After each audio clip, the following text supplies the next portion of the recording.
Dear BCA, triple C, BTech O level students, आप सभी का हमारे मेन कैट PC के चैनल में स्वागत है। आज की इस वीडियो में हम आप सभी को कंप्यूटर के जनरेशन्स की विस्तृत जानकारी देंगे। अ ब्रीफ एक्सप्लेनेशन हम प्रोवाइड करेंगे। ध्यान से सुनिएगा। कंप्यूटर जनरेशन का ब्रीफ एक्सप्लेनेशन देने जा रहा हूं। आप सभी कॉपी पेन तुरंत उठाएं और एक एक पॉइंट को नोट करते चलें। हम सबसे पहले आपको बताएंगे कंप्यूटर जनरेशन का मतलब कंप्यूटर की पीढ़ियाँ। कंप्यूटर के 5 जनरेशन हैं। First generation, second generation, third generation, fourth generation and fifth generation. तो हम बात करते हैं पहले फर्स्ट जनरेशन की। इधर आपको दिख रहा होगा फर्स्ट जनरेशन कंप्यूटर। कंप्यूटर का पहला जनरेशन, कंप्यूटर का पहला जनरेशन 1940 से शुरू हुआ था और 1956 तक चला था। टाइम पीरियड है ये। कंप्यूटर के फर्स्ट जनरेशन का टाइम पीरियड स्टार्टिंग डेट 1940 से 1956 तक चला था। Point number two, circuitry. Circuit क्या यूज हुआ था? फर्स्ट जनरेशन में वैक्यूम ट्यूब का इस्तेमाल किया गया था। फर्स्ट जनरेशन में क्या यूज हुआ था? वैक्यूम ट्यूब यूज किया गया था। कंप्यूटर के फर्स्ट जनरेशन में वैक्यूम ट्यूब का यूज किया गया था। मेमोरी कैपेसिटी क्या थी? सोचिए, 20 KB, 20 किलोबाइट की मेमोरी थी। बहुत कम मेमोरी होती है। हमारी जो बटन वाली पहले मोबाइल आई थी 10-12 साल पहले, उसमें भी 40-50 KB का स्पेस रहता था। मेमोरी कैपेसिटी 20 KB की थी।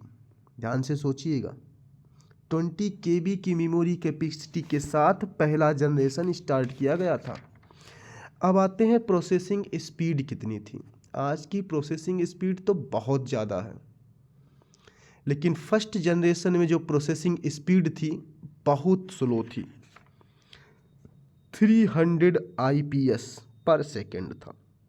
बहुत स्लो स्पीड होता है। आज तो हमारी स्पीड बहुत ज़्यादा है। 300 IPS पर सेकेंड प्रोसेसिंग स्पीड थी। और ध्यान से सुनिएगा, क्वेश्चन ओ लेवल में पूछा जाता है ट्रिपल सी में, what is the full form of IPS। मैं बता नहीं रहा हूँ, आप सभी खुद इसको अपनी कॉपी में नोट करेंगे। What is the full form of IPS, बहुत ही इंपॉर्टेंट है। फर्स्ट जनरेशन में प्रोग्रामिंग लैंग्वेज क्या क्या यूज हुआ था? असेंबली लैंग्वेज का यूज किया गया था। ध्यान से सुनिएगा, कंप्यूटर हमारा किस प्रोग्रामिंग लैंग्वेज पर बेस्ड थे? असेंबली लैंग्वेज प्रोग्रामिंग पर बेस्ड था। और इससे क्वेश्चन बनता है, असेंबली लैंग्वेज का ट्रांसलेटर क्या होता है? असेंबली लैंग्वेज के ट्रांसलेटर का नाम क्या है, पूछा जाता है। तो असेंबलर। असेंबली लैंग्वेज को ट्रांसलेट करने के लिए जिस ट्रांसलेटर का यूज किया जाता है, उस ट्रांसलेटर का क्या नाम है? असेंबलर है। ध्यान से सुनिएगा, उस ट्रांसलेटर का क्या नाम है? असेंबलर। और फर्स्ट जनरेशन में असेंबली लैंग्वेज यूज किया गया था। सभी पॉइंट बहुत ही इंपॉर्टेंट हैं। कंप्यूटर कौन कौन से बने थे? पहला कंप्यूटर था ENIAC, ENIAC। चलो हम ENIAC के बारे में आपको बता रहे हैं। ध्यान से सुनिएगा एक एक वर्ड ENIAC के बारे में। सबसे पहले ENIAC का फुल फॉर्म जो है ना, electronic numerical integrator and computer. Electronic numerical integrator and computer ENIAC का फुल फॉर्म है। पहला पॉइंट। दूसरा पॉइंट, ENIAC को यूज किसने किया था?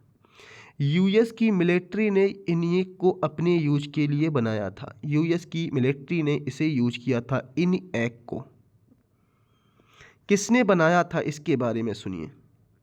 2 लोग मिलकर के इसे बनाए थे। पहले का नाम था जॉन म्यूचले। पहले का क्या नाम था? John Mauchly. दूसरे का नाम था J Presper Eckert. JPRESPER, Presper Eckert. 2 साइंटिस्टों ने इसे बनाया था, जॉन म्यूचले और जे प्रॉस्पर इकर्ट ने। दूसरा था EDSAC। ईडीसैक का फुल फॉर्म आप पहले सुनिए ईडीसैक के बारे में। इलेक्ट्रॉनिक डिले स्टोरेज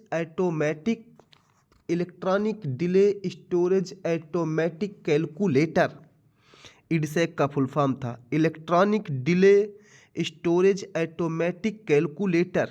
पहला पॉइंट ईडीसैक के बारे में। दूसरा पॉइंट सुने, किसने बनाया था ईडीसैक को? कैम्ब्रिज यूनिवर्सिटी ने इसे बनाया था। कैम्ब्रिज यूनिवर्सिटी ने इसे बनाया था। नाम क्या था बनाने वाले का?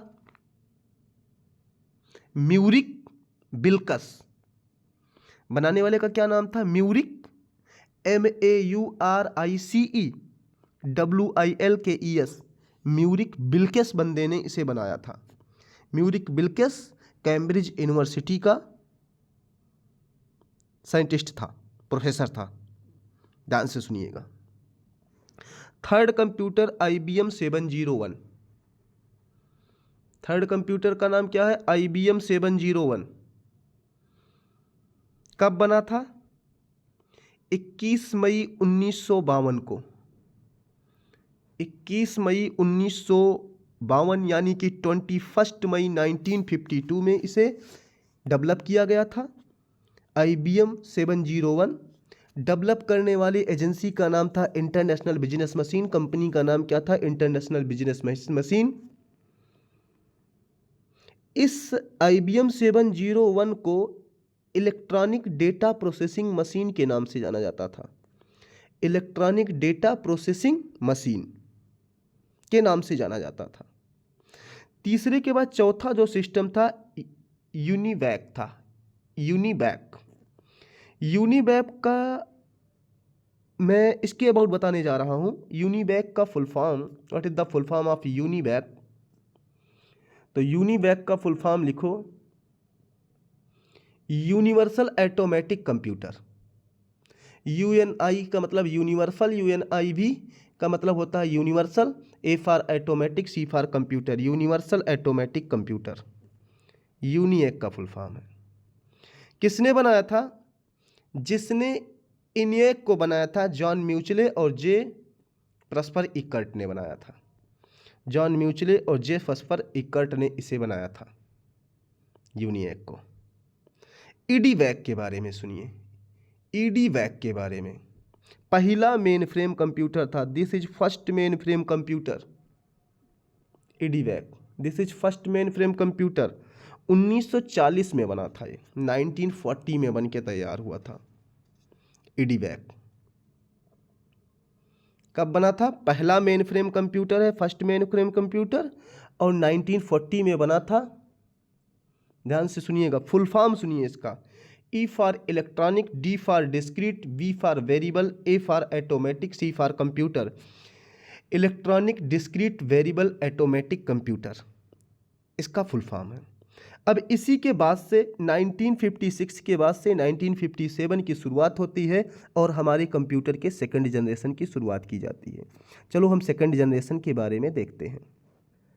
हम